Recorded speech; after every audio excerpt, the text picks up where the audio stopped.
How's Canada treating you? Well, we're right in the middle, and that suits me fine.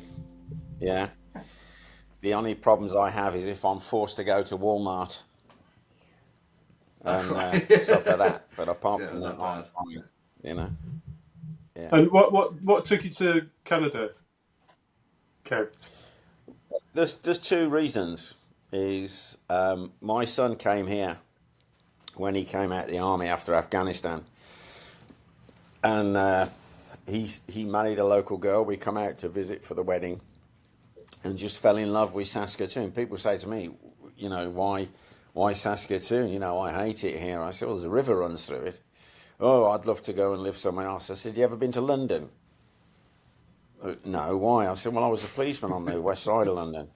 I says, go and live in London. And I says, why? I says, because somebody will probably stab you. And they went, what? And I says, come on, get a life, enjoy what you've got. And it is nice here.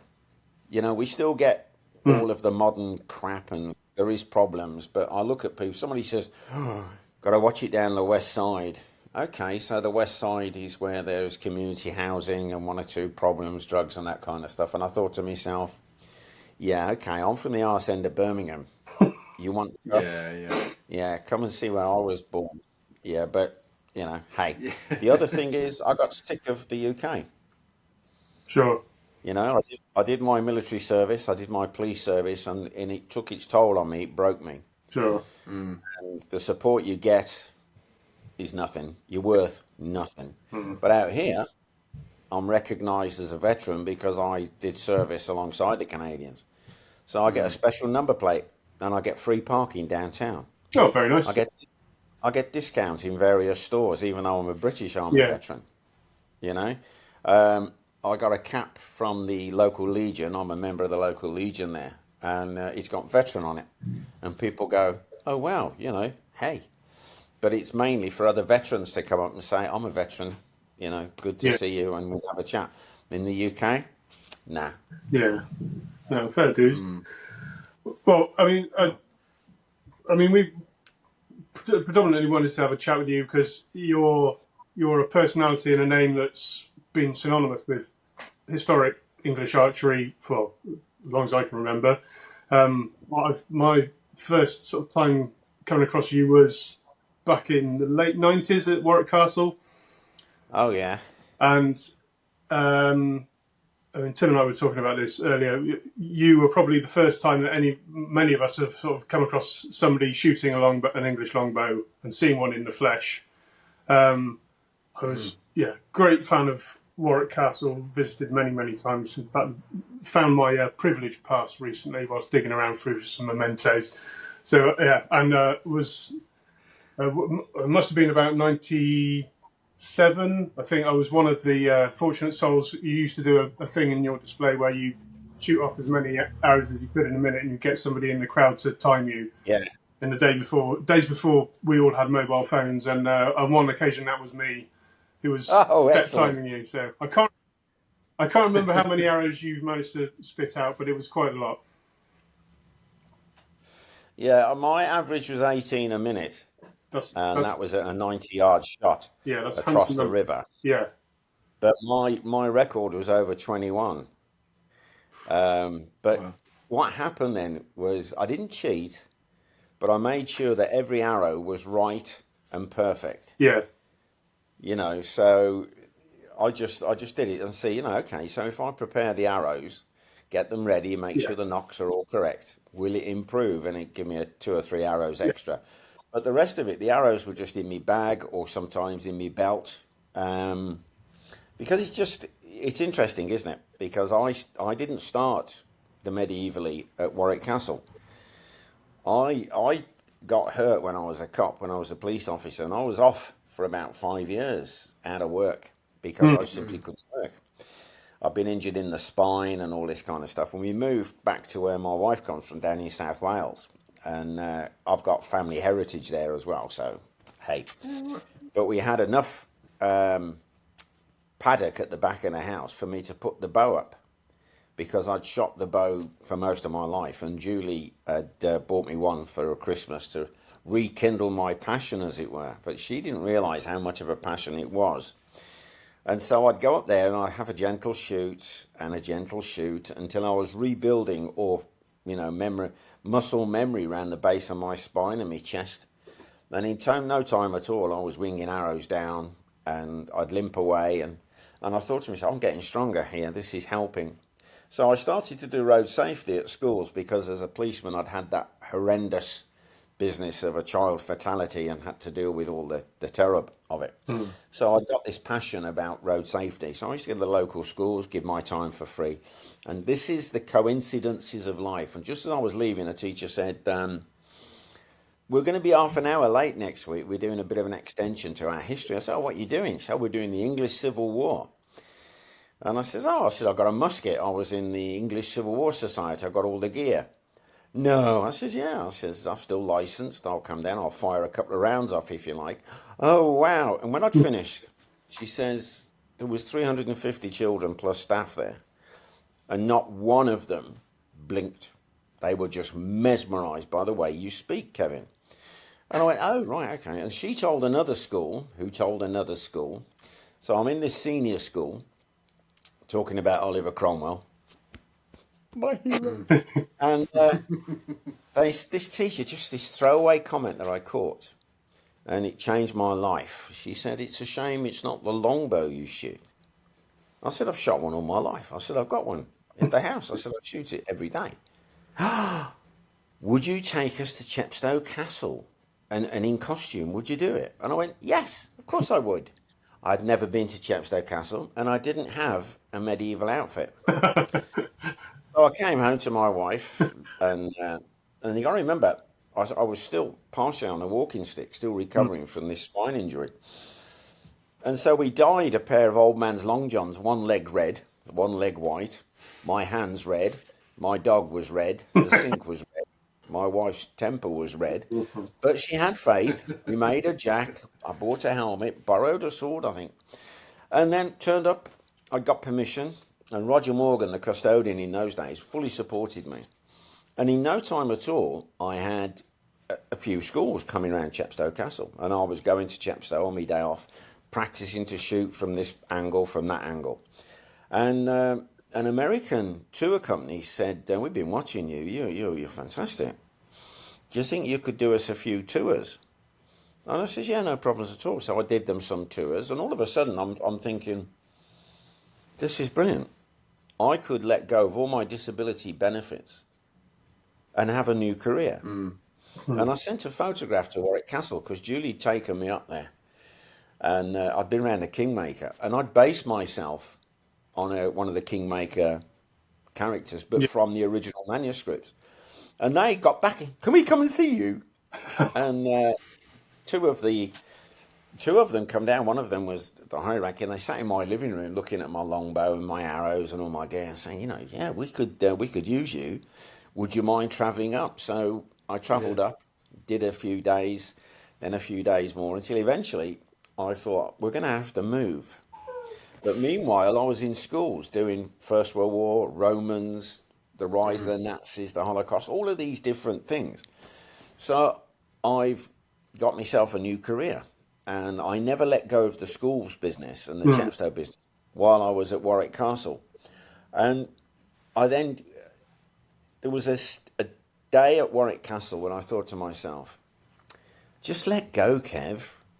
Don't worry. Just let go. If anybody sacks you, you can just move along. Don't worry about it. So I flipped a switch, and it was me, and it was Agincourt. And it was England, and it was a bit of Wales. And I developed my act very quickly at Warwick Castle, and then honed the shooting. I'd get to Warwick an hour before it opened, and I'd be there several hours after it had closed, shooting long distance, short distance, getting across the river, learning that arrows don't go straight when you're going across a river. They do this wiggly thing, but then learning how to compensate for the wiggly thing and still put the arrow in the target, and not worrying about aiming and not worrying about am I going to hit the target, just having the confidence to hit the target. And one morning I'm there early. There's frost on the ground, and I'm shooting, and I was always had a small audience there, you know, people coming into the office or whatever, and I'm just shooting away, and I turned around, and there was a guy there, and he was clearly either Sioux or Cheyenne. He'd got the cheekbones, the tan skin, his hair was back in a great big ponytail. And I turned to him, I says, do you mind me asking? I says, are you Sioux or Cheyenne? And he went, how do you know? I says, well, you're Plains Indian, aren't you? You know, I see you got the cheekbones, the hair. And he says, I'm actually Sioux, but my mother was Cheyenne. I went, wow. And he says, Oh, wow. I'm amazed you know it. I said, well, I've got a passion for it, you know, because of the archery. He said, well, that's why I was watching you. He says, because my grandfather used to talk of our warriors who didn't aim. He says, as soon as they picked up the bow, you and the bow became one. And as you draw it, you become at peace with your bow. And he calls it the spirit of the bow. And he says, you have it. You're the first time I've ever seen an archer who really has the spirit of the bow. You don't aim, you just look and you shoot. And what he didn't realise is because I've got the old combat stress, the old PTSD horror, when I shoot my bow, I am at perfect peace. And the only problem I have with my bow is that I very often want to shoot people, but you're just not allowed nowadays. No, it's frowned upon, sadly. You can't go to France, you can't go anywhere, you know. Me and Dave do a lot of like living history display shoots. So yeah, we're quite interested in like the sort of setup you've had in your videos, and working out what's well, firstly, what's safe to do, what's entertaining for the onlookers, and so it's something that's a bit challenging as well for the archer. Yeah. Do you know, I get, because I've got a wide audience, I suppose, in my YouTube channel, I've got a chap who is so focused on original sources. And he was looking at, for instance, Cressy from the French point of view, and then the writings after the battle, and he was saying so many of the French casualties who managed to escape the battlefield have been shot through the foot. So he was saying, that the French were surmising that the bowmen aim at the foot, and they call the bodkins, oh gosh, what was his name? Head of the Eastern Roman Empire. Julie, what's the name of that guy? I keep forgetting his bloody name. Constantine. There you go. Yeah. Constantine's nail. Okay. And these must have been long bodkins, or fairly long bodkins, because Constantine's nail was said to be the nail that went through Christ's foot. Had, right? And I'm thinking, nah, if you've got anybody 100 yards, 75 yards even, it's very difficult to aim and hit them in the foot. And I'm reading what he sent me and all this kind of stuff, and then I suddenly thought, of course, if you're shooting at any distance, the arc of the arrow will come in, and if your feet are in the way, boom, boom, boom, boom, you're going to be pinned. And I thought to myself, brilliant, because we have a common sense English-Welsh bowman answer to the idea that the French have been shot with these Constantine nails, these bodkins, through the feet. They weren't aiming at the feet, they were just aiming at you. It's coming down. And so in the summer, well, it's the summer now, but I've got to wait for the harvest. I've got a piece of land where I have bought myself an absolute phenomenal man target. It's one of those boxing targets I actually bought. And great expense, but I'm going to shoot the hell out of it. And one of these things is I'm going to put this to the test. I'm going to shoot, 50 yards, 100 yards, 150, and really let them go to see what the angle is. And I'm going to put a pair of feet on him, and just to see what happens. But I can do that, you see. I've got no pressure. I shall do it as a film, and I will enjoy it. Excellent. Oh, look forward to that. Certainly. Yeah. So, what you was talking about when you were at Warwick, how long were you at Warwick for? I think it was 10 or 12 years. Was it only that long? It feels like longer. Yeah, I know. I made a bit of an impact. You did. You certainly did. It's very sad because, It's not like that now. I've been back. I made a film. I've watched this week. It was really lovely Um, to see behind the scenes. And then they treated me really well. And then I met some of the people I knew in my day, and I met some of the new people, and they're treated totally, completely different. They are appreciated. And I made a comment about, the price of how expensive it is to get in there. And he says, it is. However, most people, they get one of the deals. There are so many deals to be had. Yeah. So you can get coupons, you can get this. And so the whole management has actually changed its focus because I left. They hadn't renewed my contract. Right. And we'd had a series of people in management who they just didn't care. So we were shoved into a room to get changed. There was no basin, there was no toilets. We were just shoved in there. Restrictions. No, you can't do this, you can't do that. And it was beginning to get sour. Yeah. And then I had been fully employed, and this new manager didn't like it, so I went back self-employed. And then the one day this chap come in who was some under manager says, "Oh, we're going to halve your wages now. We're going to bring you in line with everybody else." And I went, 4 o'clock's my last show. And he went, "What?" I says, I'll go. He said, "Oh, you can't. Your contract." I says, "I've got no contract with you at all. You haven't signed it in 2 years." And just as interest, the general manager come straight down, bought a big present for me and all this kind of stuff, and there was more staff, and they all give me big hugs and says, "Kevin, it's been fantastic."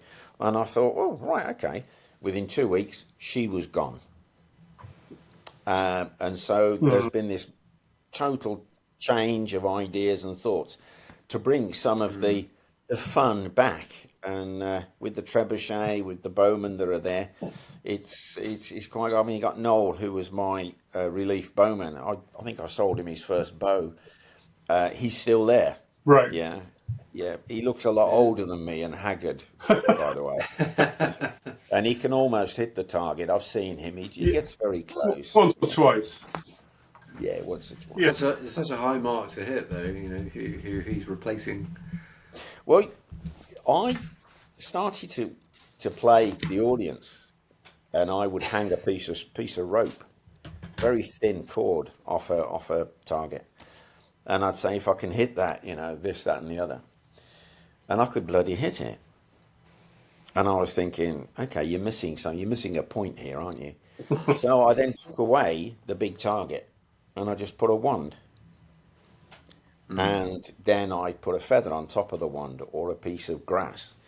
And I'd say to people, if you practice this, you will, when it comes to a competition or, you're having a good laugh amongst your mates, you put a target up, you'll never miss. And over the years, I've retrained archers, I had one guy from Stratford Archers. He was in bits. And what it was, he'd been under pressure. He got a score, he got it for these competitions. And I finished with the archery associations when I was about 11 because they treated me like dirt because I was a council house kid. I couldn't afford the blazer and I couldn't afford their sights on their bows. In fact, I only had 3 arrows. So, hey, that speaks for itself. Well, not much has changed, to be fair. Right. Well, I took this bloke to one side. I said, if you want me to help you, we've got to find a piece of open ground and you simply do as I say. And I turned up, put a wand in the ground, and I painted it white. I says, aim at that. He said, I'll never hit that. I said, I didn't say hit it. I says, aim at it. And he was taking careful aim. I says, no, don't sight. I says, draw the bow up and release. Just enjoy the shoot. Within an hour, that cane was rattling. Yeah, and then he put one straight through it. I says, now what we've got to do is go and put the cane somewhere else. Okay? And he bought me a fine bottle of brandy, he did. But it was just taking people back to all the basics and enjoying the bow, I think that's key. I think, just being able to enjoy shooting. So much about competition archery can, for a lot of people, really suck that out of what should be a really enjoyable practice. And, the whole thing of becoming one with the bow, you lose all that if you're focusing on points all the time, I think. Yeah, I think for me it's shooting with friends, really. Like, it's just a massive... It's more of... it's more about the social aspect than the actual shooting a lot of the time. Obviously, the shooting's great, but it's who you're doing it with. For me, that makes it so enjoyable. Well, I used to belong. I'm a lifetime member, but the guys I was the members with, they've all passed away. It's a small household, a Harvington household, and they were based at Harvington Hall in Worcestershire. And they were just my kind of people. They were Black Country or Birmingham.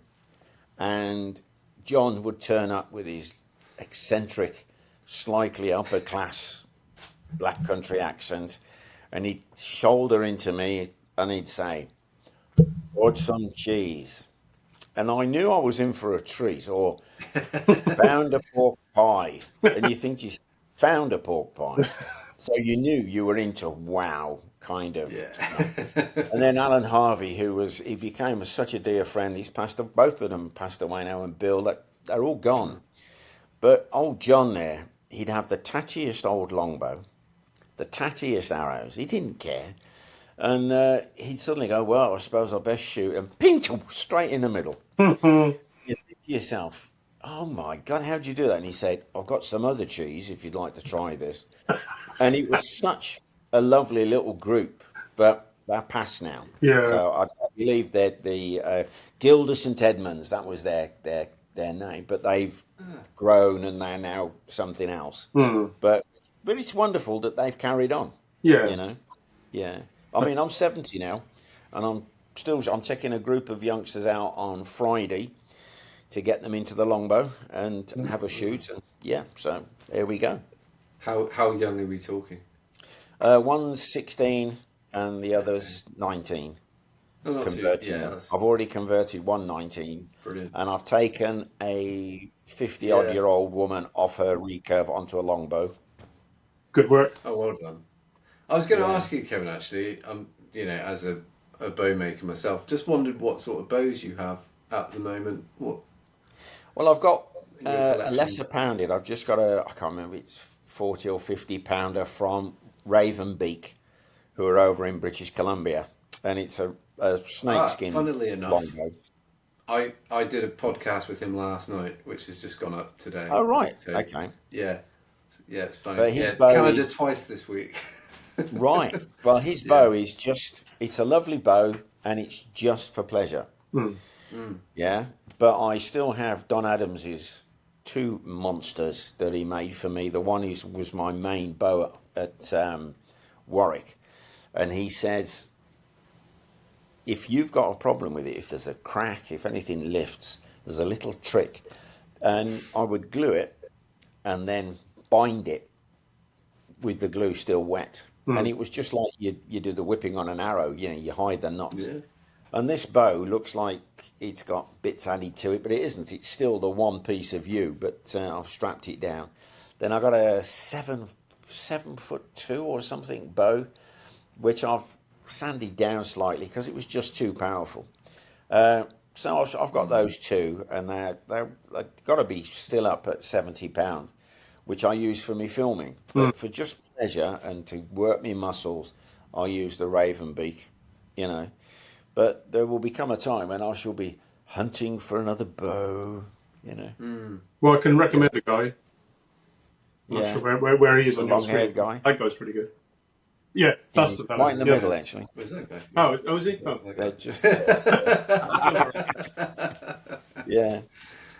Yeah. So Oh, there- yeah. there's- I'd love. Yeah, if you want one, Kev, let me know. I'd love to make you a bow. Yeah.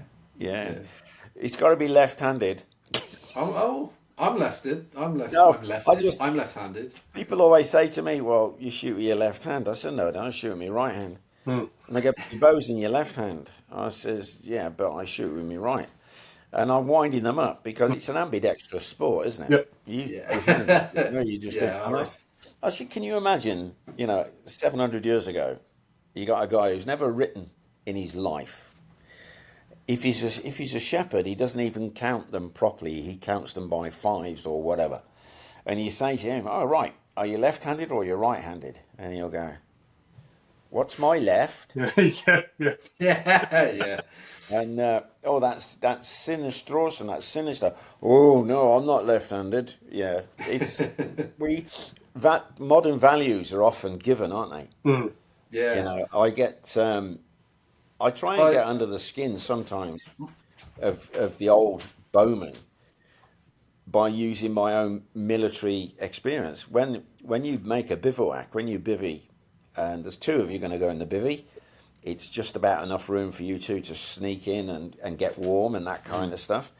And you learn that how to keep clean, how to cook, you know, from the very basics. I mean, reenactment's great. Don't get me wrong, I adore it. I really do.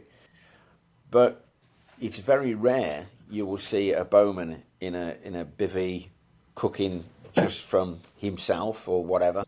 But on Julie's, we did a film about it, but we never edited it. So she's saying to me, "Could you do another one where you just make your little bivvy?" In the First Nations, like talk about the Sioux and the Cheyenne, they have a thing called a wiki up. So instead of you having a teepee or you know or your wigwam, your big ones, they had a wiki up, which is basically a shelter. Mm. And it's all these guys who were in France, especially in the summer, they'd have just wikied up, wouldn't they? They'd have just had their little bits, very, very basic. You know, I've got a most excellent sword that I've had for years and years. And people say to me, wow, you know, this sword, and it rings because it's really beautiful steel. And they say, you know, wow, the bowman with that. I said, look at my age. Look at me. If I'm still alive in the medieval times, I would be at least a captain of bowmen. Yeah. Yeah. Or, you know, I might even be above that. So I could afford a sword. And they said, well, how much does a sword cost? And I said, well, if it's a good sword, look at a Range Rover. And I says, that's the equivalent. Mm. And they go, really? But because Hollywood, everybody has a sword. Yeah. Yeah. And then when I did what a bowman carries, and you got your bill hook, and you think to yourself, yeah, that's good. Or your archer's pick, you know, you think, yeah, these are good. If you're close up, this is what you need. Yeah, I never forgot a British Army officer who was annoyed. We'd been attached to the American Army for a competition, and we won. And he's come along giving us all, because the Americans give you shooting medals and stuff, you know. Yeah. And this British general, Vanessa Redgrave's brother, I think it was, General Redgrave, and he's coming along with all his medals and his belt, and he's got his sword on, and he can't actually speak proper English, really. We couldn't understand it. And I'm next to this Yankee guy, and there's other Yanks down there, and I've been on the pistol team. Yeah. And he comes along, there I am in my berry, Royal Military Police, you know, the whole thing, Union Jack, everything. And he goes, oh, it's American. And he comes to me, he goes, just a minute. And I said, sir? He goes, you're British, aren't you? Well, the Americans salute like that, and the British salute like that. Not only that, I had the Queen's crown on and all that kind of. He says, you're bloody British, aren't you? I said, yes, I'm attached to the Americans. Good Lord. And then he goes down, and just down from me are two paratroopers, British Army, with the M60, the American machine gun. And he throws his teddy bear out the... No wonder the buggers won, they got British soldiers amongst them. Bark, bark, bark, bark. And as he turned around, he tripped over his sword. And I've often thought, yeah, how many medieval guys going into battle, before they drew their sword, fell over the bloody thing? Yeah? So it's all these little things, isn't it? One of the debates on my website recently has been, did they put arrows on the floor or didn't they? I don't care. Yeah, you can see in some of the drawings from the time there are arrows on the floor. But were those arrows dropped there by the young kids bringing them from the supply wagon? You know, there's all these questions. People get focused on this. You know, ooh, arrows. Did they poison their arrows? You know, ooh. And I'm thinking to myself, okay, common bowman. Are you going to poison your arrows? You are. Are you going to go and dip them in some poo? I ain't going over there. No. You know, Yeah. I'm not having dirty arrows in my arrow bag. Some people really want to know every detail and we're just never going to know, Oh, half of well, it. So. I was talking about this. It's a bit sensational, really, and I only remembered this recently. I was up with a school at Chepstow. It's while I was at Warwick, and I'm up in what's called the tower, the Tudor Tower there, Martin's Tower. And there's a film thing going on, but it's not a film crew making a film about the tower. They're doing something weird. So I went up afterwards to have a look. I said, "What are you doing?" "Oh, we're doing testing to see about if we can pick up any not extraterrestrial. What is it? Ghostly sounds, right. vibration." And I'm going, "Really?" In Kevin's way, And he says, "Yeah." He says, "We understand there was this going on." I says, "You're in the wrong place." "What do you mean?" I said, "Actually, step back. Now you're in the corridor." And they go, "Oh." I said, "Everything's gone. You're just in a hollow tower. There's a corridor here. Now, if you look through there was a door which led onto the battlements."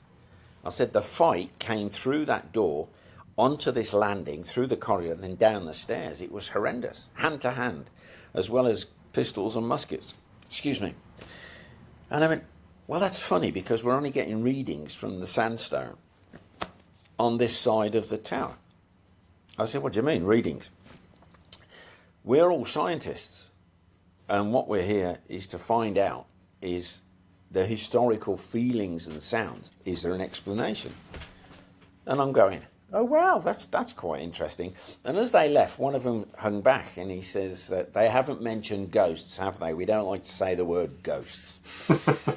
He says, "It doesn't seem to impress you." I said, "I'm not scared of ghosts. I'm scared of people. Ghosts, they can't bother you." And I said, "So what are you doing then?" He says, "I'm the DNA expert." And I went, "You're the what?"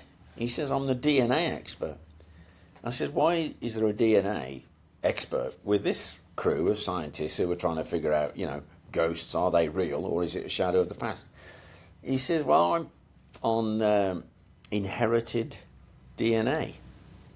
He says, "Have you ever considered why you're a bowman?" And I said to him, "What do you mean?" He said, "Well, who taught you?" I said, "Nobody." He says, "Who inspired you?" I said, "Robin Hood on the telly." He said, "So nobody's physically taken you to just me, just Kev." And he says, "You should look back in your family. Look back, but further back, and see. And find a trace of any bowman at all." Until I saw the rolls of those who come back from Agincourt. And there's a William Hicks. Uh-huh. Now, William is what my name should have been. I shouldn't have been a Kevin. I should have been a William because that's our family name. And apparently he's a Gloucestershire lad. That's where the Hickses are from. And all of a sudden I'm going, "Well, that's interesting." Yeah. He says, "Have you got anything else that you're really deep on?" I says, "Yeah, First World War." He says, "Why?"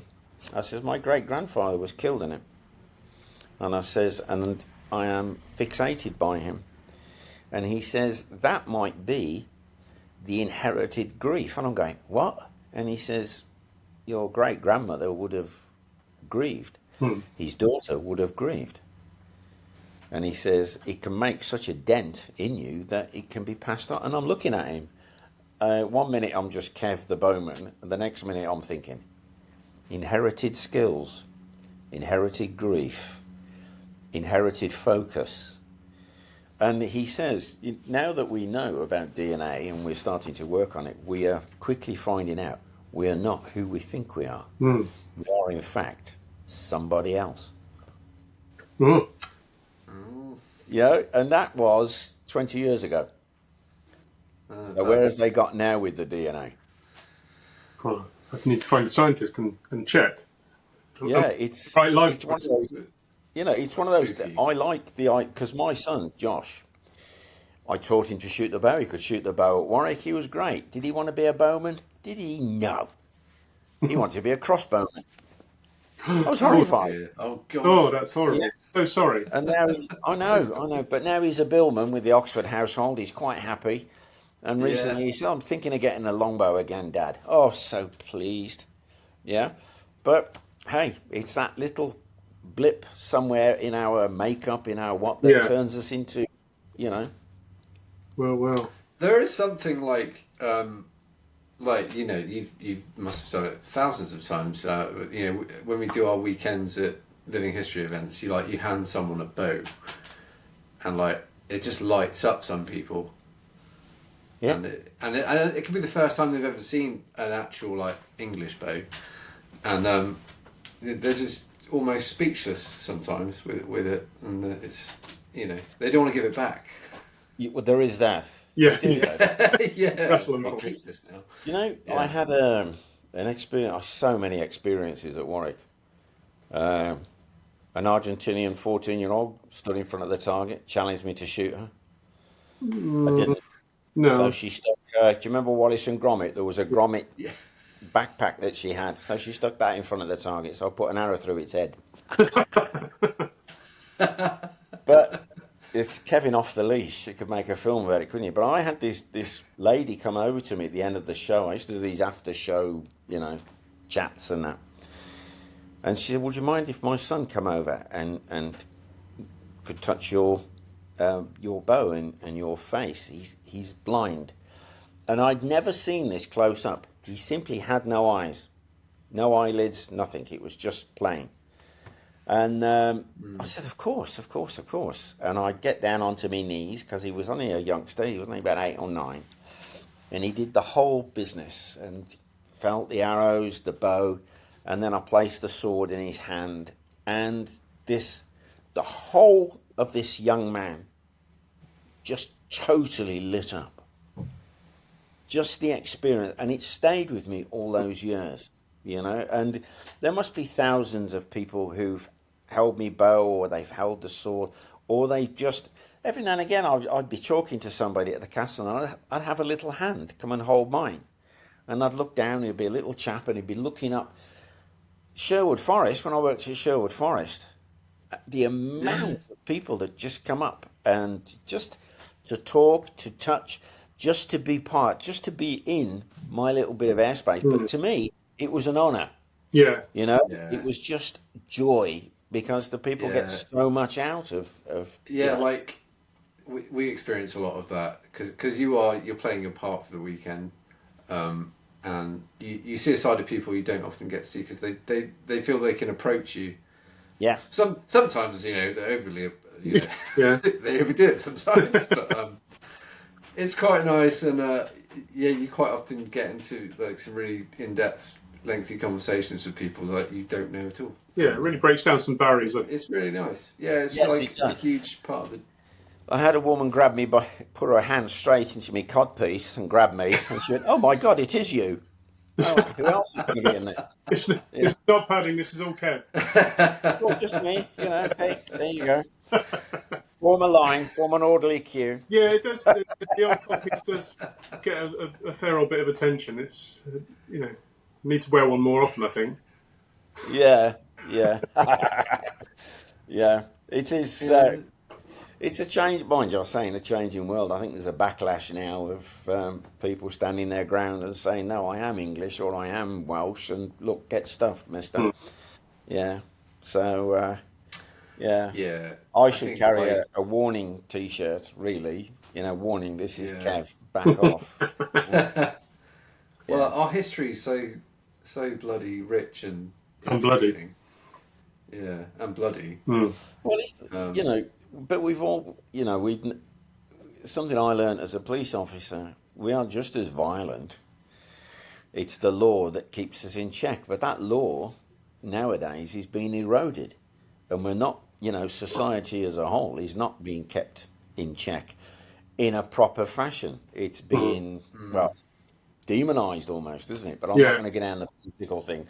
Otherwise, I'll be standing on a box and shouting and... You'll be out of shot then, Kev. Sorry, Kev, I just wanted to add to that was Brian, who got us together for this, Brian Hernandez. Oh, yeah? Remember him? The AR? Yeah. So he popped over to Tewkesbury Festival a few weeks back. He touched base, did he?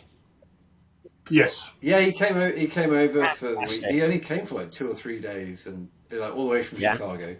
But we took him on a little sort of rove because he's never been roving before. So a friend, like 10 minutes drive from Tewkesbury, took us down to a field, but which was all great, by the way. And it was like a kid in a sweet shop for him, so he had a great time. But we're talking about history. Like Ben said to him, this chap there, he's like, "Look at that house, Brian." And he's like, "Oh, it's great. This thatched like cottage." He's like, "It's older than your country." Yeah. Talking about America. And he's like, "Yeah," and like he went around the Abbey at Tewkesbury, which I'm sure you've been in. Oh yeah. Stunning. And he was just bowled over by the age of like these things that like they're just dotted around the town. He's like, it's so old. He just couldn't get his head around sort of the time span you're looking through. It's traveling down to the States. I mean, unfortunately, there's a trade war on at the moment, so Canada's not going to America, and America's not coming to Canada, kind of thing. Yeah. But it'll blow over, and hopefully, because I intend to go back down there because I got a lot of contacts and a lot of my heritage, because my family went over to the Americas at the beginning. But it is interesting. Tewkesbury Abbey, people say to me, "Oh, did you see the horse armour on the back of the door and this kind of stuff?" And I say to them, I said, "There's an experience you can have at Tewkesbury Abbey." And I says, "And that's when the sun catches the coloured glass." I said, "They're not stained glass windows as we know, they're just coloured glass down the one side." And I says, "That's where the common people stood. There were no chairs, there were no pews, the common people had to stand." Can you imagine being a medieval person? On Easter Sunday, you were allowed into the Abbey, and the sun shines through and covers you in all those colours. I said, you will be so amazed, and it will become spiritual. They've got you, they've captured you. I said, but one thing's got me. I know exactly what you're talking about because first year I went in there, that caught my eye, and I went back this year really early in the morning, and the sun was, just that lovely warm, and I got some really great pictures of that. But the window, it's absolutely inspiring. But the connection I have when I go to Tewkesbury Abbey is the Soldier's Cross from the First World War. As you go in, it's right the way across on the wall. It's just a wooden cross, because what happened after the First World War, the Commonwealth War Grave says, right, your husband's buried here, this is his cross, if you want it, we'll give it to you. So all of a sudden these widows and mothers ended up with these crosses, and they were hung up in the local churches. But some of the churches, they would have hundreds of these crosses suddenly turn up. But Tewkesbury, this mother kept this one cross at Tewkesbury Abbey as her parish church. And there's a little black brass plaque on it. And that plaque has been worn smooth by the amount of hands that have rested against it and felt the grief, Yeah. And that's a thing about I suppose you'd probably agree with me. History wasn't something that happened 600 years ago, end of story. It's carrying on. We are the descendants. We're making our own history. We're extending the history, And like this idea of inherited grief or, an inherited skill. We are a product of the past, aren't we? Yeah. Yeah. And I think it's time that we kick the Normans out of England. It's only been 1,000 years. My French is rubbish. What have they done for us? Yeah, No. they made castles. Yeah. It's quite good. Well, funnily enough, talking about genealogy, my uncle, God rest him, he did a lot of research for my family tree, and he did trace my mother's side, so his side, back to the Normans, sort of. Just before the invasion. I don't know how we did it, but so I'm told. So sorry, we're. I'm a Norman. Yeah, it's fine. Julie says one year, "What do you want for Christmas?" I said, what can I have for Christmas? I said, "Go and get me DNA tested, then we'll have a laugh." So my DNA test comes back, and I'm more Viking than I am Saxon, and so on and so forth. And I'm thinking, where the hell did that come from? I says to my dad, and he says, "Well, my side of the family are above the River Trent." we're the Vikings. We've always known we're the Vikings. You know, with your southern connections, that's the Saxons. And I'm going, oh, right, okay. So they update it every now and again. There's a bit of Scottish in there, a bit of Welsh in there, a bit of German in there. And you're thinking, I'm nothing more than I've either got a family going all the way back of loose women or very determined men, one of the two, because I've got everybody in. So Julie has hers done the one day, and then Julie's born in South Wales. Her mother was staunch Welsh, didn't like me very much because I was English, commonly known as Yinglish. And her DNA comes, she got more English in her than I have. Oh dear. And so it's all topsy-turvy because we've moved around, haven't we? Yeah. The industrialisation. Yeah, my family doesn't come from Birmingham. We were put there for work. My family is or Staffordshire or southern Gloucestershire. You know, the two lots met. And then you mix South Wales in for the mines and that kind of thing. So we're not who we think we are. And it's throwing the yoke off of this, I'm Scottish or I'm Welsh or I'm this or I'm that. I'm a Yorkshireman and this. I've never forgotten in Northern Ireland, we had a terrible, terrible time at this one particular time. A lot of British soldiers were killed, blown to pieces, and it carried on. It was awful. And I was given a job to to meet a ship with a new battalion of soldiers coming in. And I was fed up. Some of the men who'd been killed, I knew of them. They weren't personal friends, but they were all comrades of mine, so that's that. And I'm fed up. We've got soldiers strung across Belfast waiting to, shut down traffic lights, get this convoy through. And everybody's fed up. And our morale was really low. And my berries on the back of my head, I'm smoking a cigarette, and this ship is taking forever. And then all of a sudden, the doors open on this bloody great LSL thing. And I thought, right, okay. And I just put my cigarette out on the ground. And all of a sudden, there was a rat-a-tat-tat of the drummer's call. And I thought, oh. And then I heard the skirl of the pipes. My berry in seconds, milliseconds, was on. My shoulders were back because the Royal Scots marched out of there with the drums and the pipes. And I was just so proud to be a British soldier. It's just that one thing. And, my friend lost his life in the army. To see his coffin covered with the Union flag, it's deep, do you know? And I get afraid sometimes that we're going to lose it. Here I am in Canada, but I've just followed my son, and he lost his best friend in Iraq, gone, and he's here. Yeah. We go back. I come back every year. I need to get a bow over there. I was thinking about this the other day. I should have stuff over there. So when my son buys a new house, I might be in touch and say, hey, I need to purchase from thee bow, arrows, and garroting wire. Oh, no, that's for a separate... Yeah. Well, I think the events, that, I don't know if you still do any living history or anything like that, but that's an opportunity to sort of educate people about, our history, and, most of the time through the medium of this weapon, but we do branch out and talk about. Well, I do. Things other than I do a performance for the local university a couple of times a year. One as a Roman, and the other as an English bowman, and it's great. Sometimes I do their festival, but I'm not doing it this year, and I'm glad. But because my son's into the reenactment with the Oxford household, War of the Roses stuff, I keep thinking, wouldn't it be great to be able to touch base, to come down just a little, hey, hi, guys, and do it with my son, or, just go and meet some of the old, might just say the old faces. Most of the old faces are dead, which worries me, But I still, as I say, I'm out on Friday, and I shall let, 50 hours go and enjoy it and teach the others how to do it. Yeah. So, stand by. Have you got any... how often do you come back to the UK? We come back once a year for a complete month, but we got a new service dog, a PTSD dog in training,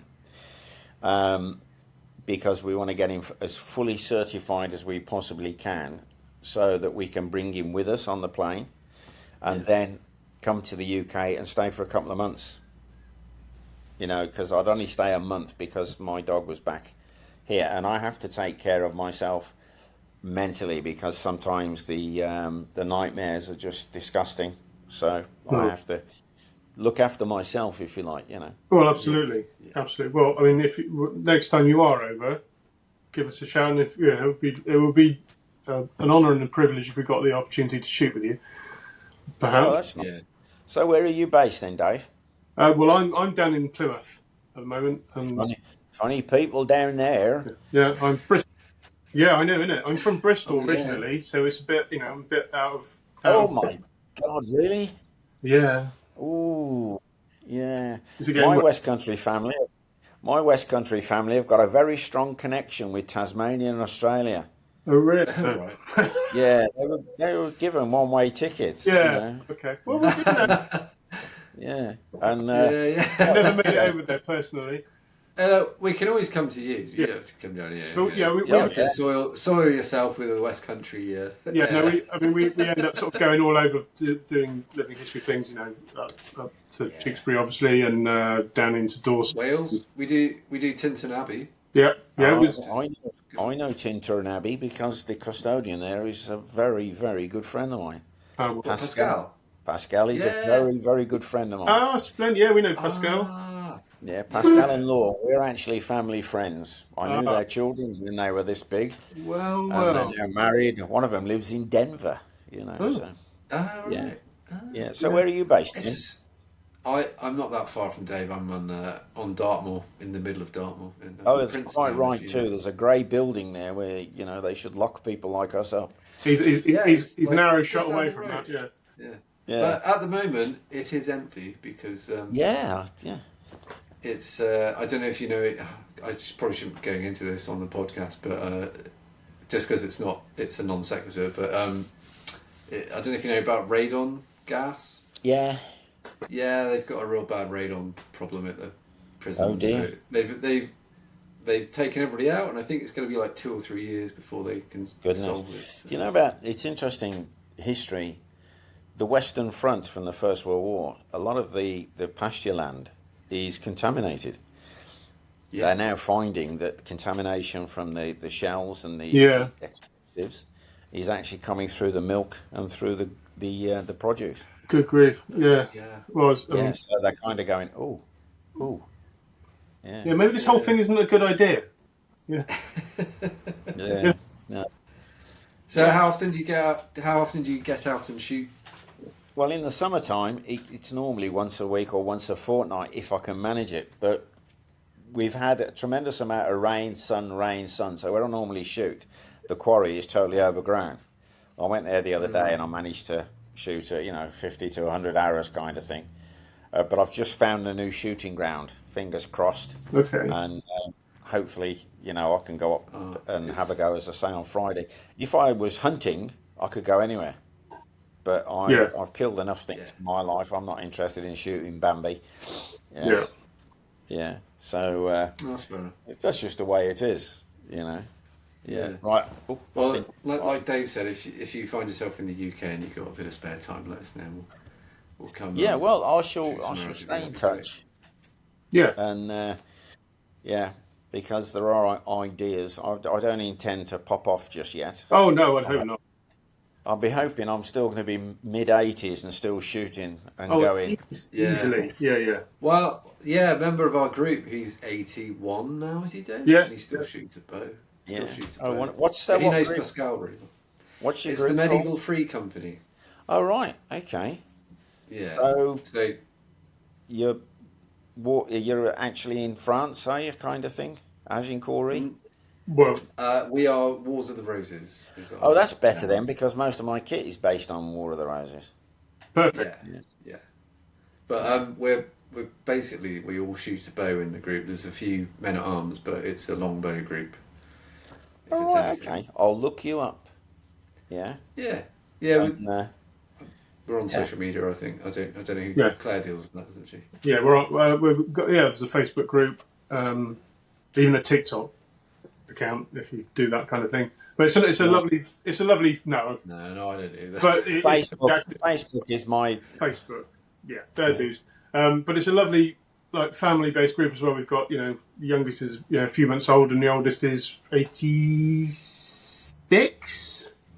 So great. It's a wide range, and us beautiful pair in the middle. Well, that's nice. Yeah.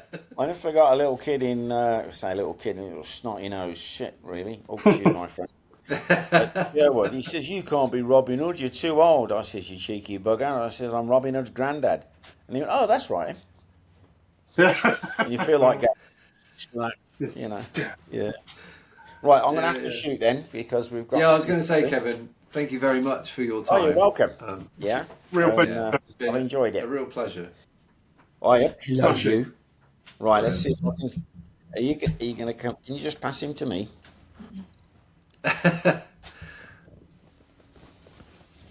Oh.